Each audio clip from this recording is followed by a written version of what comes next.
Ten संस्थेचं आभारी आहे की मला इकडे या समारंभासाठी बोलवलं. पालकांचा आभारी आहे की खास वेळ काढून तुम्ही आला.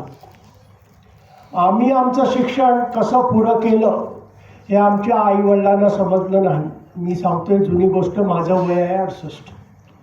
पण आता तुम्ही ज्या तुमच्या मुलांबरोबर इकडे आला आहेत म्हणजे शिक्षणाची गरज आणि मुलाचं फ्युचर हे कुठपर्यंत पोचलेलं आहे हे समजून येतं.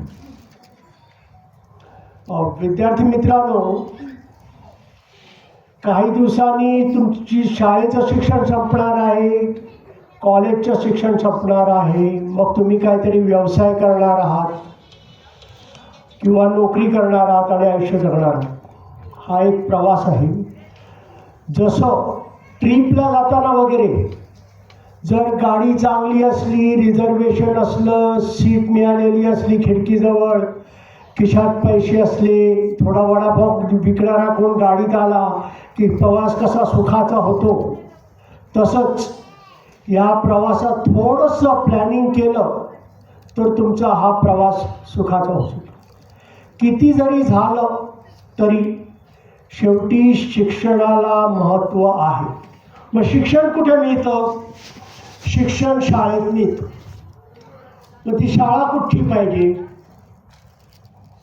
तर मी तुम्हाला सांगतो आहे, वाय सैनिक स्कूल. सैनिक स्कूल का?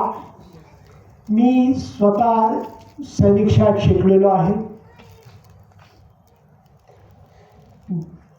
ज्यांनी मुंबई बघितलेली आहे, तुमच्याकडे जुनी मुंबई माहीत नाही कोणी बघितली. मी गिरगावमध्ये राहणारा चाळीतला 4 जणी बघितली आहे, त्यांना माहीत असेल चाळ काय.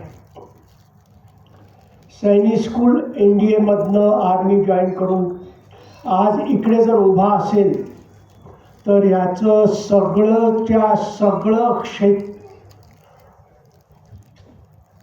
श्रेय आमच्या शाळेला आणि तिकडच्या स्टाफला जाते.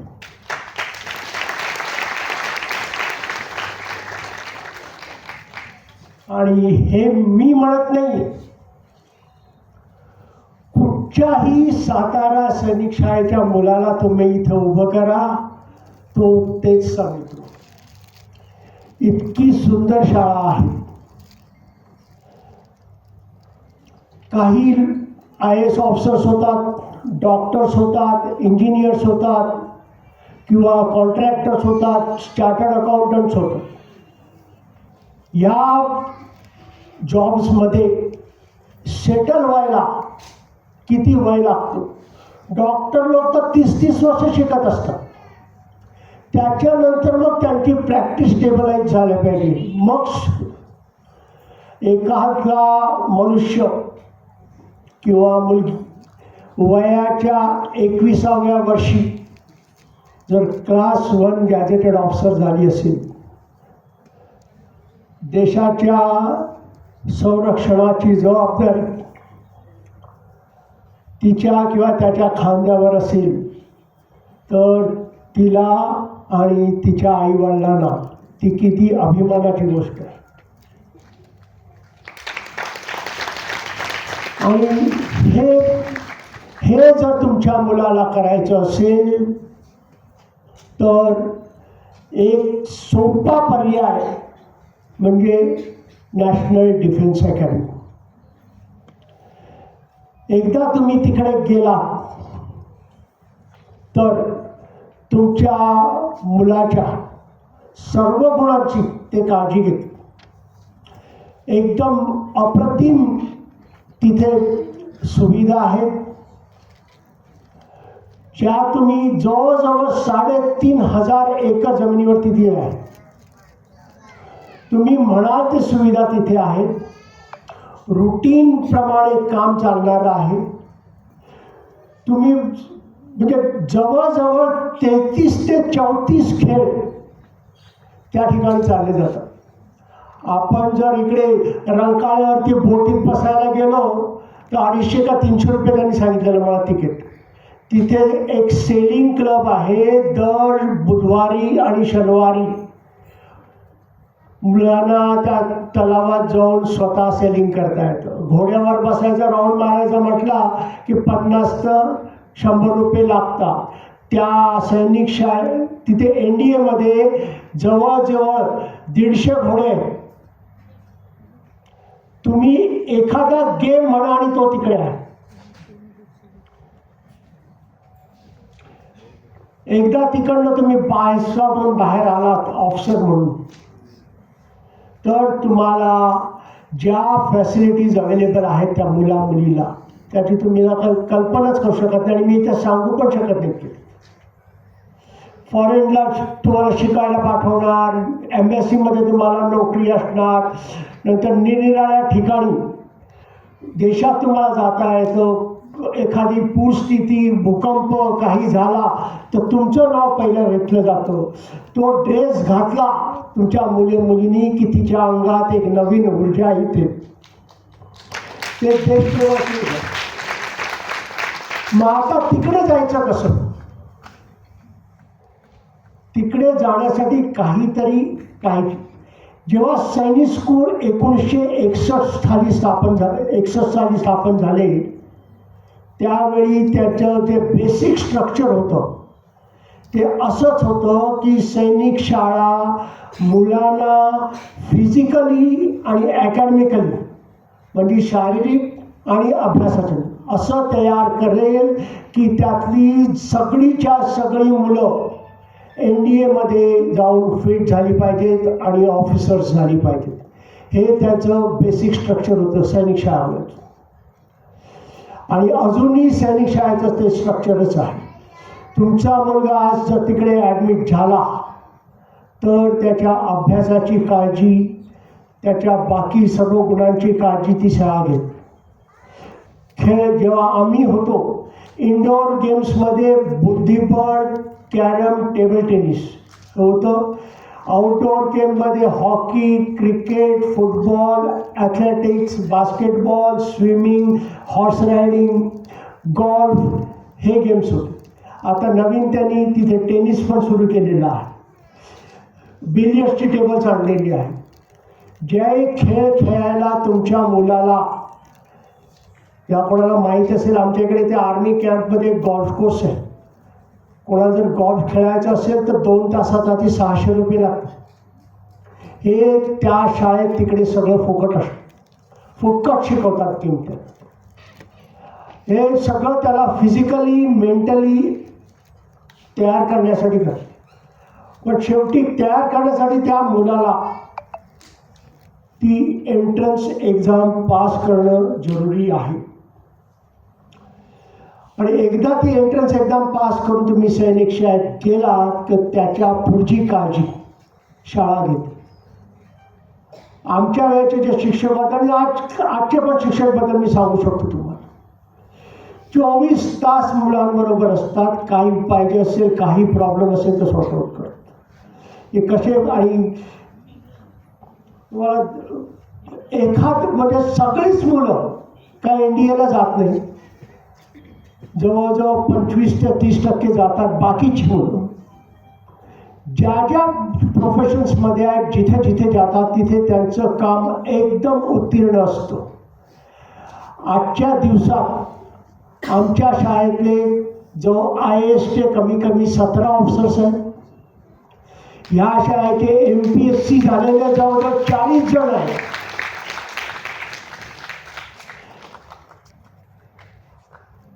आणि अशी या शाळेत तुमच्या मुलाला जर तुम्ही घातलं तर त्याचं फ्युचर एकदम चांगलं असणार आहे आणि तुम्हाला पण फार अभिमान असणार आहे. आता या कोल्हापूर शहरातलं सांगतो. कोल्हापूरमध्ये या शाळेचे, इथं शाळा सोडून मी जाताना बाहेर गेले, एक जवळजवळ 1000 जण होता. आमच्यात आर्मीतले सगळ्यात मोठे म्हणून दिलीप थोरात आहे, ते जनरल थोरातांचे मुलगे. दुसरे आहे ते जनरल काशीद. जनरल काशीद हे 4थ्या जनरेशनचे ऑफिसर आहेत. त्यांचे वडील, आजोबा, पंजोबा हे सगळे आर्मीत होते.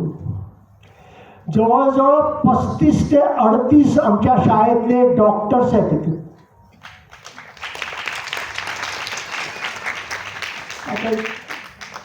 एक गोष्ट सांगायची म्हणजे एक इथे कागलच्या पुढे गाव आहे जन्या, तिकडचा एक मुलगा आमच्या शाळेत होता. वडील कोविडमध्ये वारले. 9वी 10वी 11वी 12वी 4 वर्षाची फी राहिलेली. जवळजवळ एक आठवड्यापूर्वी आमच्या शाळेचे जे जुने आहोत आमचा एक ग्रुप आहे, तो त्या ज्या ग्रुपचा प्रेसिडेंट होता त्याला प्रिन्सिपलचा फोन आला, सर या मुलाला शाळेतनं काढावं लागणार आहे, जवळजवळ 4.5 लाख रुपयाची फी पेंडिंग आहे. मग त्यांनी कोल्हापूरचा जो चॅप्टर आहे त्याचा मी इन्चार्ज आहे, मला सांगितलं सर असं असं आहे. मी आमच्या ग्रुपवरती टाकलं की 4.5 लाख रुपयाची गरज आहे, एक विद्यार्थी बाहेर जाणार आहे. 3.5 तासात 6 लाख रुपये जमा.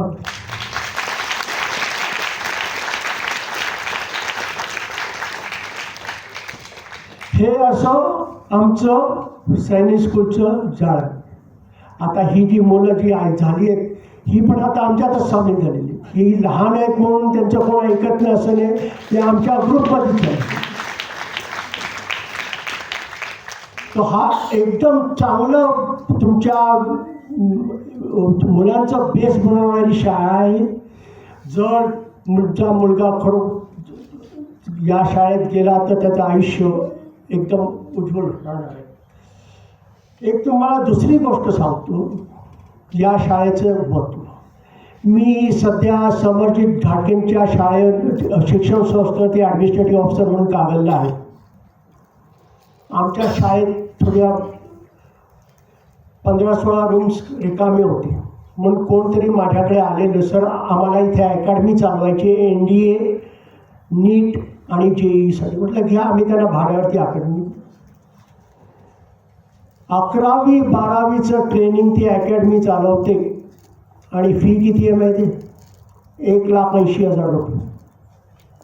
हे मी कागलमधलं सांगतोय. जर तुम्ही ह्याच्यापासून थोडं बाहेर गेलात, पुढे गेलात, शहराकडे गेलात तर त्याची फी ह्याच्यापेक्षा जास्त होणार आहे. आणि ही सैनिक शाळा तुमच्या मुलाला बिनखर्चाने हे सगळं ट्रेनिंग देणार आहे आणि याच्यापेक्षा चांगलं ट्रेनिंग देणार आहे. शेवटी एक मेडिकलचं सांगतो तुम्हाला. मेडिकल आणि फिजिकल फिटनेस या निरनिराळ्या गोष्टी आहेत. फिजिकल फिटनेसमध्ये काय, मुलगा धावतो, पळतो, खेळतो, ही त्याची फिजिकल फिटनेस झाली तेवढी प्रत्येक मुलाच्या जवळजवळ असते. आणि मेडिकल म्हणजे दुसरा इश्यू असतो. ते काय काय आतले इश्यू असतात त्या समजत नाही. काय मुलं जन्मताच हात वाकडा, पाय वाकडा असं काय जन्मत. तर पालकांना मी माझा एक्सपिरियन्स सांगतोय की 2-3 गोष्टीकडे लक्ष द्या. आमची कन्या बसली आहे, एअरफोर्स आर्मी सिलेक्शन झालेलं मेडिकली आउट. घरात जे तुम्ही ज्या मुलांना जेव्हा बघता ना, एक आहे नॉकनीच. मुलाला नुसतंच उभं करा सावधानमध्ये. जर त्याचे गुडघे गुडघ्याला लागले तर तो आर्मीत सिलेक्ट होणार नाही. एखादा नजरअंदाज करून सैनिक शाळेत जाईल, पण NDAची मेडिकल एक्झामिनेशन इतकी टफ असते की 99% पकडला जाईल. दुसरी गोष्ट आयसाईट. लेझरचं ऑपरेशन केलेल्यांना नॉर्मली ते बाहेर करतात, ते पकडलं जातं. परत एकदा चेक करा, कारण का ही माझी बातमी जवळजवळ 3 वर्षाची. मी एका मुलाबद्दल विचारलेलं तर मला आमच्या आर्मीतल्या डॉक्टरने सांगितलं, सर हम उसको फेक देंगे, सर हमको पता चल जाता है 2 मिनट में. Number 2 flat feet. Flat feet म्हणजे काय, आपल्या पायाचा खालचा तळवा साधारण गोल असतो. खूप जण ज्यांचा तळवा गोल नसतो त्यांना मेडिकली अनफिट करतात. बघायचं एकच सिंपल, मुलाला सांगायचं पाण्यात पाय घाल, बाहेर येऊन पाय ठेव. तर संपूर्ण पायाचा भाग ओला झाला तर त्याला फ्लॅट फीट आहे. नॉर्मल थोडं जर चंद्रकोरीसारखं उरलं तर फ्लॅट फीट. हात असे केले तर इकडचं भाग नॉर्मली काही मुलांचा वाकडा असतो, तो पण चेक करा, तो तिथे चेक करतात. अंगावरती जे व्हाईट स्पॉट्स असतात ते पण चेक करतात. NDAमध्ये टाटू अलाउड नाही आहे. देवाचं नाव, आईचं नाव, आजीचं नाव हातावरती लिहून घेऊ नका. मला इथे बोलवल्याबद्दल मी ऐक्यांचा आभारी आहे. आणि तुम्हाला जर काहीही विचारायचं असेल प्रश्न, 24 तास अवेलेबल आहे, नंबर यांच्याकडे. जय हिंद.